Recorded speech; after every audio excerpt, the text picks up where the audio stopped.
Queridos irmãos, queridas irmãs, então, como nós estávamos dizendo, para nós, uma alegria estarmos aqui mais uma vez para celebrarmos aqui essa Santa Missa, nesse dia que é o sábado da quarta semana da Quaresma. Então veja bem que hoje, justamente hoje, nós estamos no último dia da liturgia da Quaresma. Porque agora, na parte das vésperas, nós já entramos no tempo da paixão. E o tempo da paixão, que é desconhecido das pessoas, até porque na nova liturgia que foram fazendo ali para impugnar a verdadeira missa católica, uma das coisas que eles fizeram foi abolir o tempo da paixão. Então não existe mais o tempo da paixão. Simplesmente você tem a Semana Santa, a Quaresma termina na Semana Santa e acabou.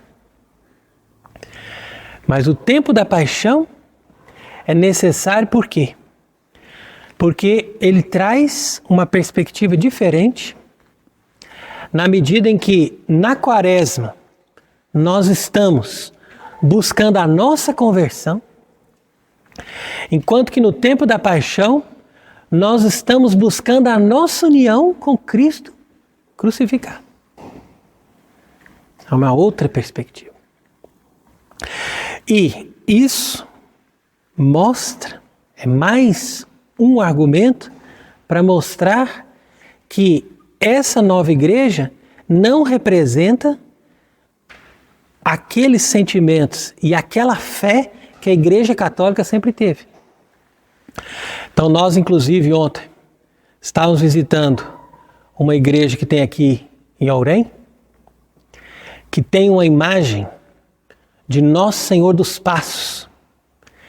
E essa imagem de Nosso Senhor dos Passos, quer dizer, Cristo carregando a cruz, tamanho real, com as chagas, né, com toda aquela representação belíssima, que as pessoas saíam com essa imagem na Sexta-feira Santa, fazendo a procissão, chorando a paixão com Cristo. Então isso é de uma piedade, de um amor a Deus impressionante. E isso fazia parte da vida dos cristãos. Então tudo isso acabou. As pessoas perderam o respeito pelas coisas sagradas, elas perderam o sentido das coisas espirituais e elas não sabem mais hoje discernir quem é esse que morreu lá na cruz. Parece protestante que fala assim, ó, tem uma cruz ali, tira o Cristo da cruz. Primeira coisa que eles falam, tira o Cristo da cruz. Não, ele morreu na cruz para ficar na cruz.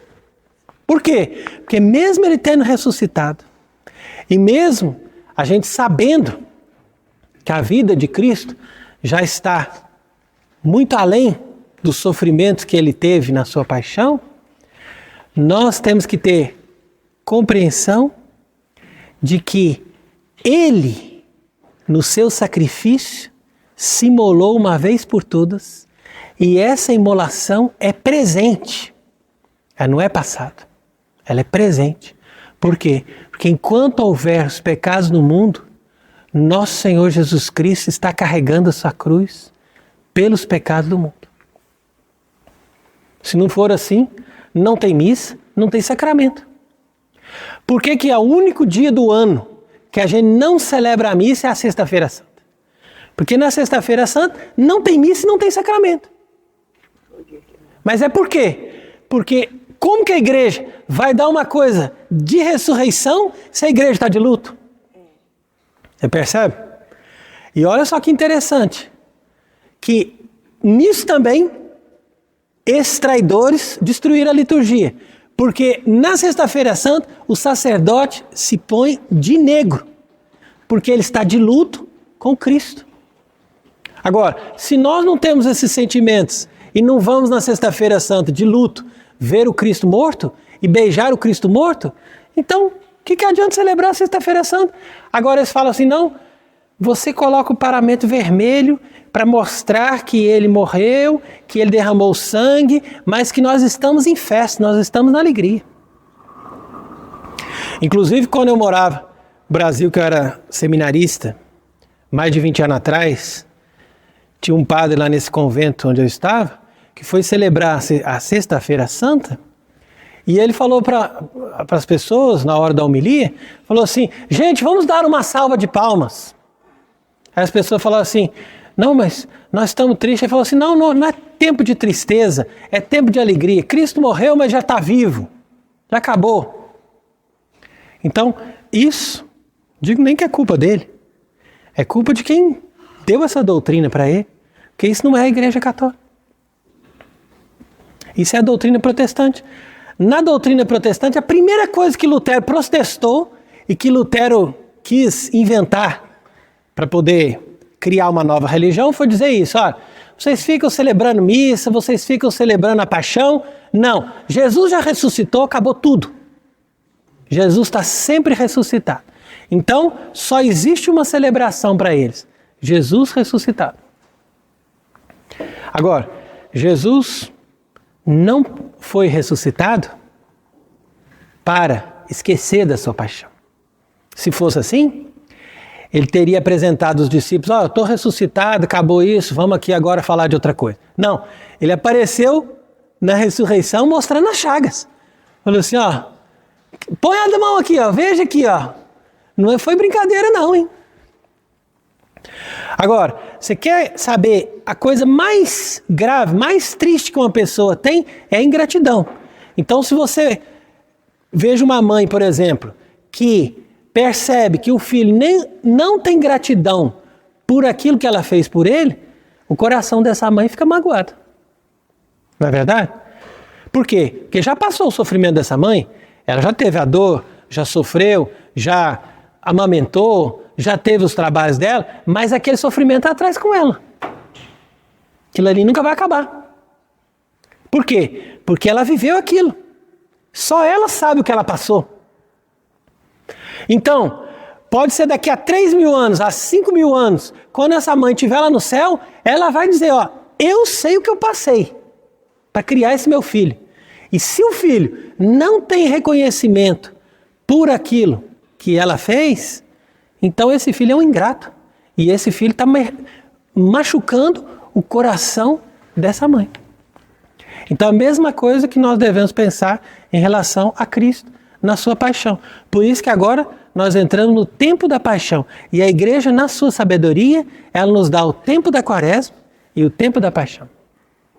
A paixão é esse tempo quando nós lembramos não só dos sofrimentos físicos, mas também dos sofrimentos morais de Cristo. E isso é outra coisa também que nunca ninguém comenta no contexto da igreja moderna. Por quê? Porque para criar essa nova igreja do Vaticano II, eles fizeram acordos financeiros de milhões, né? E nesses acordos financeiros falaram assim, uma das coisas que vocês colocam aí que nós vamos assinar hoje, nosso acordo, é vocês tirarem esses evangelhos onde Jesus chama os judeus de filhos do diabo. Tira isso. Nunca mais nós queremos ouvir isso nas igrejas. Se a pessoa quiser ler na casa dela, lê. Mas nas igrejas ninguém vai proclamar mais esses evangelhos. Estamos de acordo? Estamos de acordo. Então você pode procurar. Na missa nova, se algum dia do ano eles leem esses evangelhos de João capítulo 5, João capítulo 8, quando Jesus estava discutindo com os judeus e eles chamaram Jesus de Satanás e Jesus também falou, vocês é que são filhos do diabo. Então ali a discussão fortíssima, pesada, porque Jesus se revelou o Filho de Deus e eles foram dizer que por causa disso ele era blasfemo. Então isso são sofrimentos morais. Você imagina o sofrimento moral de uma pessoa passando toda essa humilhação, passando esse medo dessas pessoas que são do mal, discutindo com ele, dizendo que iam matar ele. E ele suportou tudo isso na sua alma, a ponto de no Horto das Oliveiras ele dizer, a minha alma está triste até a morte. Agora, quem teve uma alma tão triste quanto a alma de Cristo no Horto das Oliveiras? Por que ele estava tão triste? Não é só por causa daquilo que ele ia morrer. Isso aí já é uma grande causa. Mas também porque aquilo tudo já estava vindo na vida dele, ele já estava carregando aquele peso e estava sofrendo com essa ameaça de morte há muito tempo. Tem gente que morre só com a ameaça de morte. Agora imagine, ele carregou isso durante todo o tempo. Então tudo isso faz parte dessa liturgia. Por que a igreja faz uma liturgia? Porque a igreja transforma o passado no presente. Esse é o objetivo da celebração. E se tudo que Jesus viveu e que ele sofreu está no passado, do ponto de vista da história, na liturgia nós estamos vivendo isso hoje. Então você não vai dizer que na sexta-feira da paixão nós vamos bater palma e vamos dizer, olha, ele já morreu, já está bom, agora esquece. Não, nós estamos no dia. Nós estamos no dia da morte dele. Então vamos respeitar. É esse dia que ele morreu. Ele está morrendo hoje. Ele está na cruz hoje. E nós estamos com ele aqui, ó, sofrendo, tendo aqui um dia de silêncio, de luto, de tristeza, porque estão matando o Filho de Deus. Isso é a liturgia. Por isso que a igreja nesse dia não celebra a missa, não celebra nenhum sacramento. Você não pode nem benzer uma água. Por quê? Porque todos os sacramentos, todas as bênçãos são realizados na igreja com o poder da ressurreição. E a sexta-feira santa, a igreja fica murcha, a igreja fica vazia, a igreja fica morta, porque ela não tem ressurreição enquanto Cristo não ressuscita com ela. Sábado Santo, sepulcro. Depois a igreja volta e Cristo volta, porque ele vence a morte. Mas se nós não trazemos isso no nosso coração, se a gente não absorve essas coisas, tudo isso é perdido. Então por isso que hoje, justamente esse evangelho aqui, que vai introduzir o evangelho de amanhã, que é do primeiro domingo da paixão, já mostra que Cristo se revela aos judeus. E ele vai dizer para eles, olha, enquanto eu estou no mundo, eu sou a luz do mundo. É isso que ele disse também. Ali, quando ele saiu para ressuscitar Lázaro. Porque são 3 evangelhos que são marcantes no tempo da quaresma que nós lemos nessa última semana. Que são esse da Samaritana, na sexta-feira passada. Depois, esse da cura do cego de nascença, João 9. E depois, esse de ontem, da ressurreição de Lázaro. Então são 3 evangelhos. Por que esses 3 evangelhos são fundamentais? Porque João 4, João 9 e João 11 fazem o caminho quaresmal completo. Porque em João capítulo 4, Jesus se revela para nós como a fonte da água viva. Ninguém pode nos dar água viva, só Ele. Ele que tem a fonte que brota o Espírito Santo, onde nós vamos beber e onde nós vamos nos lavar na água do batismo. É isso que ele revelou para a Samaritana. Depois, João 9, quando Cristo se revela para nós a luz verdadeira. É como diz aqui nesse evangelho, ego sum mundi, ego sum lux mundi, qui sequitur me non ambulat in tenebris sed habet vitam aeterna. Essa frase é a perfeição daquilo que ele fez curando esse cego. O cego se apresentou ali, Jesus falou, o que queres? Ele falou, que eu veja. Então, Jesus diz aqui, olha, eu sou a luz do mundo. Aquele que me segue, tá vendo? Não é só começar a ver, mas tem que seguir. Porque senão você continua cego. Aquele que me segue tem a luz. E tem a luz para a vida eterna. Então isso aqui é João 9. Quando esse cego que começa a seguir Jesus é expulso da sinagoga e ele confessa a fé. E ele diz, tu és o Filho de Deus. Porque ele creu na luz, acreditando na luz, ele enxergou. Enquanto que muitas pessoas que têm visão, quando não creem e não seguem, eles perdem a luz. Eles ficam nas trevas. Eles ficam na escuridão. É o que acontece no mundo hoje. As pessoas estão na escuridão. Agora, Deus nos dá a quaresma. Quaresma é o quê? Remédio. Se a mãe dá o remédio para o o filho não toma o remédio, o filho morre, não é culpa da mãe. É culpa do filho. Por quê? Porque ele teve o remédio, mas ele não quis. É a mesma coisa hoje em dia. As pessoas têm a quaresma, mas eles estão usando a quaresma, estão usando o remédio, estão se confessando, estão se convertendo, estão fazendo jejum. Aí que está o problema. Quaresma nos pede jejum todos os dias. Por quê? Porque nesse jejum a gente chega na Páscoa. Se você não faz jejum, você perde a graça. A graça passa, mais uma Páscoa da sua vida que passa. Você perdeu. Tem que tentar no ano que vem, para ver se você consegue fazer corretamente a Páscoa. Porque sem o jejum, como que você vai chegar na Páscoa? Você está preso nas coisas materiais. Você começa pela comida. A vida da pessoa começa pela comida. Agora, outro dia eu fui falar com a mulher. Falava, minha filha, você tem que fazer o jejum. Porque estamos na quaresma. Ela falou assim, não, mas eu fico fraca, eu tenho que levantar, eu já tenho que comer. Tem pessoas que é assim. Ela levanta e já começa a pôr comida na boca. Antes de invocar Deus, ela está colocando comida na boca. Sendo que ninguém morre por causa disso. Né? Não é possível que a pessoa não pode esperar até pelo menos o meio do dia para comer alguma coisa. Né? Não, tem que levantar e colocar comida na boca. Por quê? Porque isso aí é a mentalidade moderna. Você começa a ir para o inferno pela boca.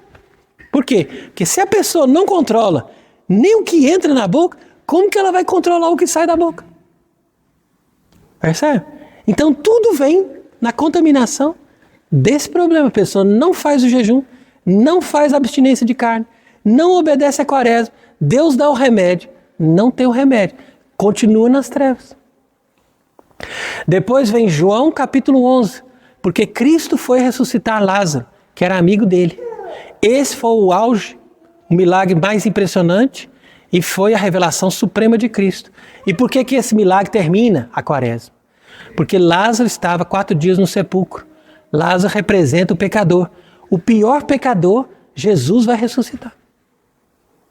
Tá vendo? Então a quaresma traz essa mensagem. Não importa que você esteja 4 dias no sepulcro. 4 dias no sepulcro significa, ó, acabou, terminou, você apodreceu, você está no inferno. Não, Jesus vai te ressuscitar.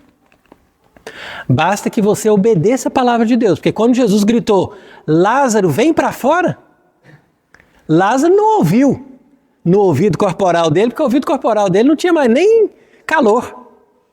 Era uma múmia. Mas ele ouviu lá no inferno. Quer dizer, não no inferno propriamente dito, mas lá na mansão dos mortos, lá no Sheol, ou no limbo, como nós quisermos chamar, mas ali, nesse abismo da morte, onde estava Lázaro, ele ouviu a voz de Cristo. Ele falou assim, ele está me chamando. Ele está falando ali, ó, vem para fora. Para fora para onde? Sai do sepulcro, né? Sai da sua morte, sai do pecado.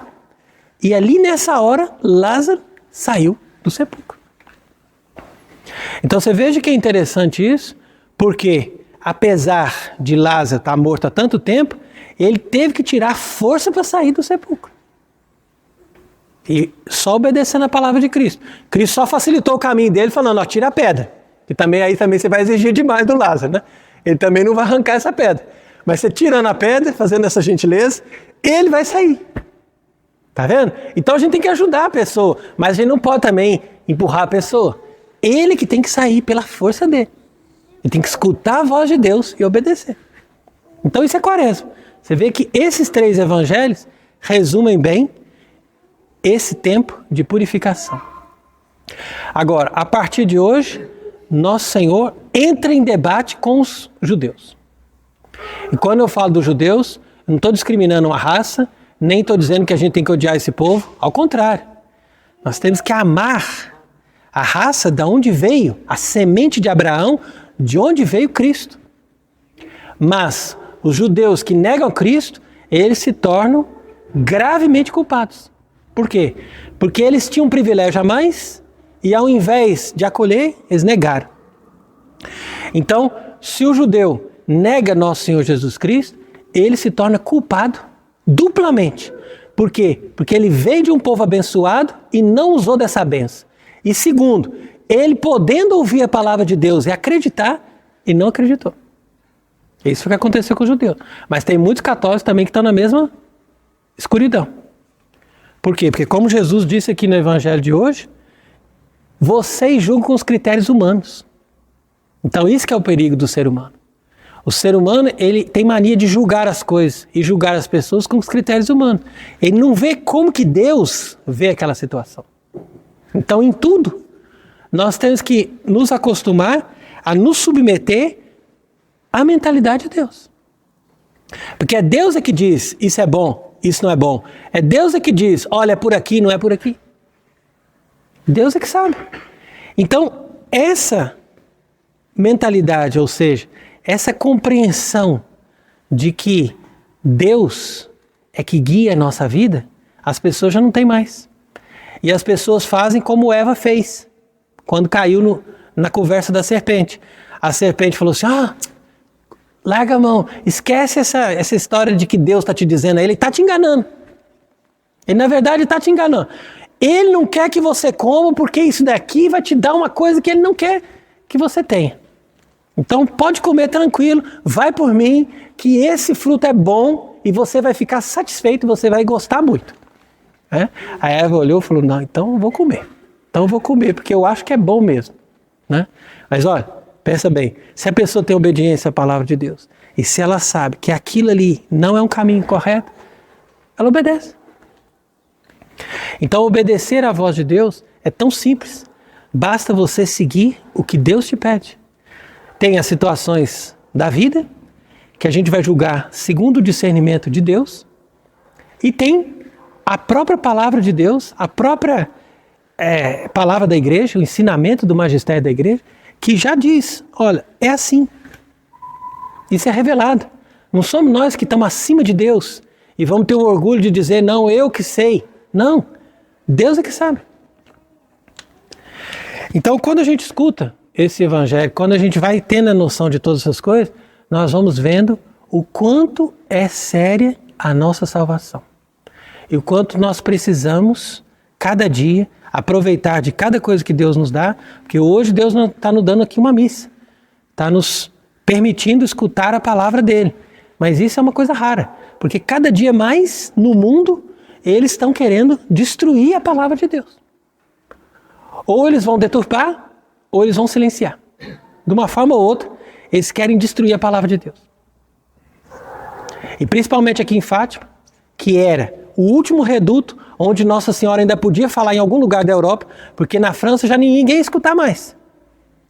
Ela falou, 50 anos antes de Fátima, ela falou para Bernadette, mas voltasse ela em 1917 para falar na França, ninguém escutava mais não.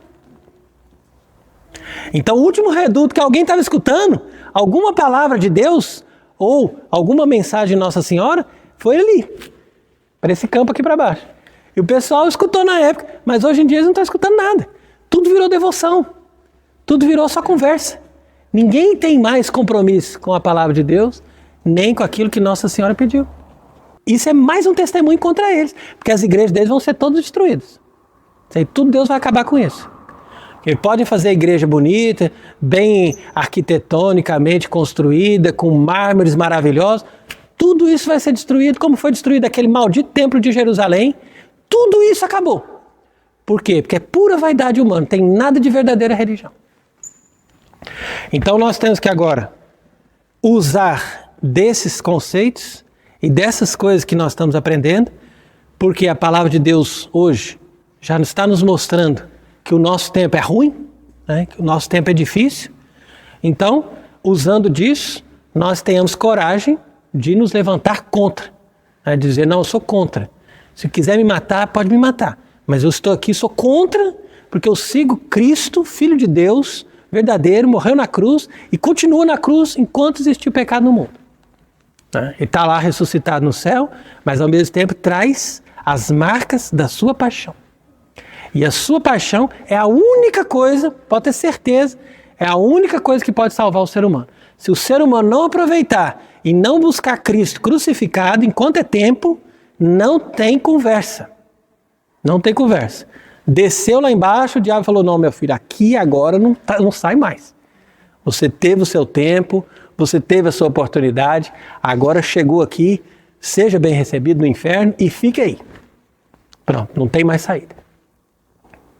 Então, tudo isso eu falo, não é porque eu estou querendo dizer que eu sou melhor do que os outros, ou que eu sei mais do que os outros, é simplesmente porque eu estou exortando as pessoas a fazer o que a igreja está nos pedindo. Isso aqui é a igreja católica, isso aqui é o tempo da paixão, isso aqui é o compromisso que nós temos com Jesus Cristo até a morte. Quem é batizado e tem consciência do seu batismo, sabe disso. Compromisso com Jesus Cristo até a morte. E que Ele seja bendito para sempre. Amém.